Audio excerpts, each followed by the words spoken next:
Good morning. How's everybody today? Oh, it is 6 o'clock in the morning, April 12th, 2023. Good morning and welcome to the Early Nerd Live. I'm Steve. I'm your host, the Early Nerd. And as always, I'm talking quietly because if we wake up Mrs. the Early Nerd, we're all in trouble. Today we're going to talk about the Super Mario Brothers movie. Now, I did a kind of a sort of half-ass review on it the other day. I didn't want to do a full review because I didn't want to give anyone any spoilers because it's too early. Give it about a week and I will give a full review, complete with spoilers. But today, we're going to talk about the box office phenomenon that's going on with it. Okay. This film is killing it at the box office. It's making so much money. 370, I think it said $377 million worldwide box office on a budget of 100 million, I think, or 150 million, one of the two. I found an article and I'm going to read part of it and we'll discuss it as we go on.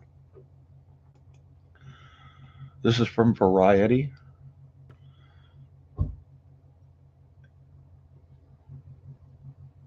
Entertainment news. My bad, I'm still waking up a bit, just like everybody else is, so you'll have to forgive me if I pause, please. The Super Mario Brothers movie towered over box office charts with $377 million in global ticket sales, taking the title for the biggest worldwide debut of the year from Ant-Man and the Wasp: Quantumania, which brought in 225.3 million. The animated movie, a collaboration between Illumination, Nintendo, and Universal, crushed already high expectations, igniting to 173 million internationally and 204 million in its first 5 days at the domestic box office. The Super Mario Brothers movie opened in 70 overseas territory, including Mexico, where it brought in 227.4 million, the UK and Ireland, where it brought in 19.6 million, Germany, where it brought in 14 million, China with 12 million, France with 10.4 million, Spain with 8.6 million, and Australia with 8.3 million.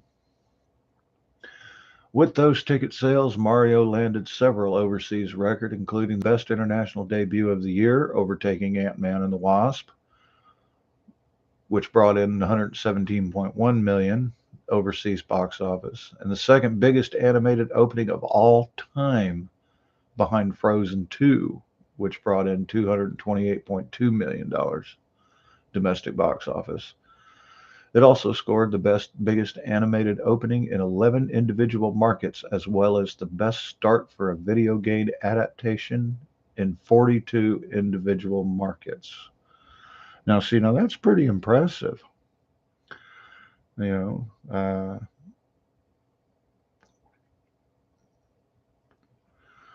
Especially for a movie that a lot of critics hate.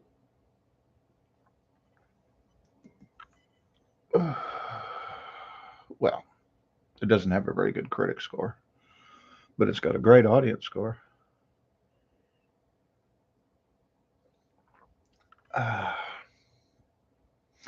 It's a phenomenal number all around, says Veronica Kwan Vandenberg, president of distribution for Universal Pictures International. The film is based on an incredible IP, which is beloved by people of different generations, young and old. This is great news for the industry. Yes, it is. It's loved by multiple generations of people. I go Generation X. That's how far back I go. And I loved Mario. I remember when the Super Mario Brothers game first came out, the stand-up arcade version, the very first side-scrolling game. And of course, I remember Donkey Kong. I played it many times, where Mario actually even comes from. Okay, so back to it. In addition to brand recognition and nostalgia for the popular video game, the film benefited from positive word of mouth, premium theatrical formats, and months long lack of movies targeted at family audiences. Yeah. Mario particularly delivered in IMAX, bringing in 5 million overseas and 21.6 million globally.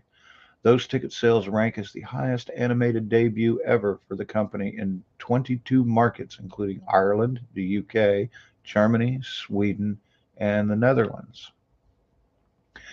Illumination and Universal did an excellent job launching this new franchise, building on the great momentum we're seeing at the global box office as a very promising summer blockbuster season approaches, says IMAX CEO Rich Gelfond. The Super Mario Brothers movie, as you all know, features the voices of Chris Pratt as Mario, Charlie Day as Luigi, Anya Taylor-Joy as Princess Peach, and Jack Black as Bowser, and of course Seth Rogen as Donkey Kong. Now, so let's talk about that. Here's something to think about. Why is Mario making so much money? What's different about it? Well, watch the movie and find out. Because as soon as you do, you'll understand. I've been trying really hard to stay out of those kind of topics because, well, I just want to keep it more informative than opinionated. Excuse me. Um, the song from Super Mario Brothers, Peaches, is eligible for an Oscar nomination for Best Original Song. We'll see if that happens. Um, Listening to Bowser sing that song was very reminiscent of Tenacious D, by the way. Um, but I still enjoyed it. The movie itself was really good. Like I said in my previous video, I really enjoyed it. It was definitely one of the better movies I've seen. And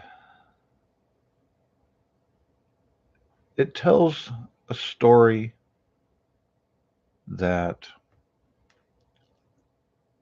you can follow, and it doesn't make any kind of agenda in your face like a lot of the movies have for the past couple of years. There's no agenda behind this movie other than to tell a good story and make a bunch of money. And that's what we want. That's what we want out of our entertainment. We want something that tells a good story that's intended to make lots of money. I know some of you are probably going, well, what do you mean? What do you mean? Why do we want something that's intended to make a lot of money? Because then it's generally good. You know? Um,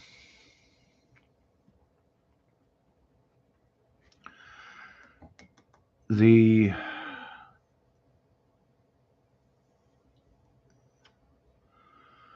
the biggest thing about it, in my opinion, is the fact that even though Princess Peach is a badass, she should be. She's a playable character for Mario too. She should be a badass. Mario is allowed. Well, Mario's the hero because he's supposed to be. You know, he's supposed to be the hero. Luigi is the hero because he's supposed to be. Princess Peach is the hero because she's supposed to be. Toad is the hero because he's supposed to be. You know, everyone is allowed to play to their own strengths. No one is focusing on one character with an agenda to back them up. Now, we've seen a lot of agenda driven entertainment in the past few years. And that's not just stemming from movies, that's stemming through all kinds of different forms of entertainment: movies, television, comic books, even. Just a lot of agenda driven material. And while I'm okay with the tenet behind the agenda, I'm not too okay with it being shoved into my face all the time, for lack of a better way to put it. So I've been avoiding most of it. There's a lot of movies out there, a lot of Marvel movies that I have not watched just for that reason.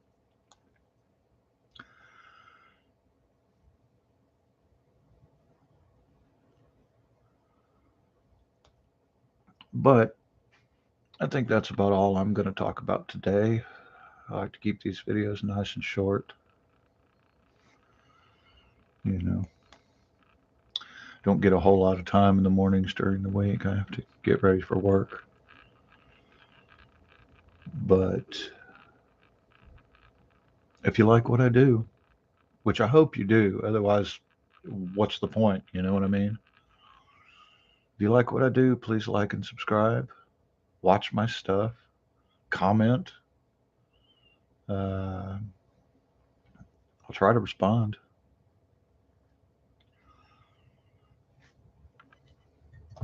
Uh,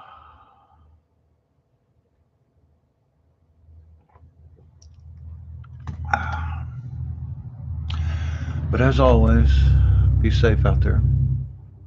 Be careful. Whether you're going to work, going to school.